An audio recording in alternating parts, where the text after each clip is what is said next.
Hi everybody. Okay, we are going to look at the exercise that you need to do for Lab 11.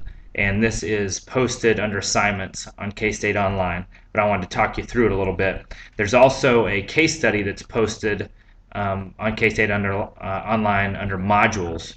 So it's should be right next to the PowerPoint for Lab number 11. You're going to need to look at that case study as you fill out this exercise prescription worksheet. So as you're looking at the exercise prescription worksheet, you're going to put your name at the top, obviously. And first we look at cardiorespiratory. So it says using the SMART principle, develop a cardiorespiratory fitness goal for this client. So based on that case study that you're looking at, you're going to develop a fitness goal for your client for their cardiorespiratory fitness. Use the SMART principle. That's broken down in your notes. You're also going to calculate your estimated heart rate max, and then you're going to do percentages for number 3. So you're going to go through, do those calculations, put your numbers in there. Number 4, it says based on the goal you developed in step 1, use the FIT principle to develop a cardiorespiratory component of a complete exercise program for this client for 1 week. Be sure to specify frequency, intensity, time, and type. So that's exactly what you're going to do for week 1. Frequency, intensity, time, and type. Fill those in based on the goal that you set up in number 1. Number 5 says after the initial week, it is time to utilize the principle of overload or progression, which we covered in the notes, and design this client's exercise program to match his or her goals.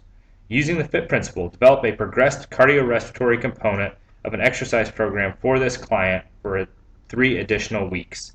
Be sure to specify frequency, intensity, time, and type. So you're going to use progression. So these are not all going to look the same. These are going to look a little bit different, running a little bit longer maybe, going at a higher intensity, whatever is going to help this person meet the goal you set up for number 1. Next one is musculoskeletal. Using the SMART principle, develop a resistance training goal for this client. Hint, muscular endurance, strength, power, whatever that goal is. You're going to set up that goal on number 1. Number 2 says, based on the goal you developed, use the table below to identify what guidelines should be used to create this client's program. So the table shows you training goal over on the left, strength, power, hypertrophy, which is muscle size, and endurance, then gives you load, sets, repetitions, and rest based on what the goal is. So you're going to use that table to set up the initial weight training program for this client. Number 3 is using the FIT principles and guidelines indicated above, develop a resistance training component of a complete exercise program for this client for 1 week. So there's week 1.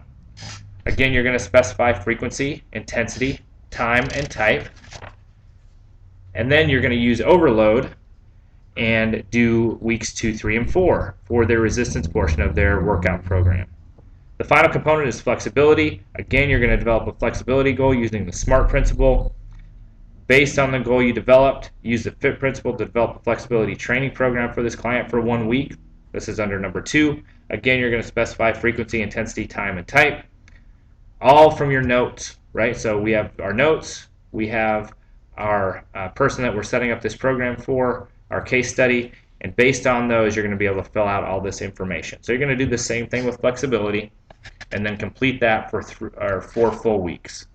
Once you do that, you can either email that to me, put it back through FileShare, or scan and send it.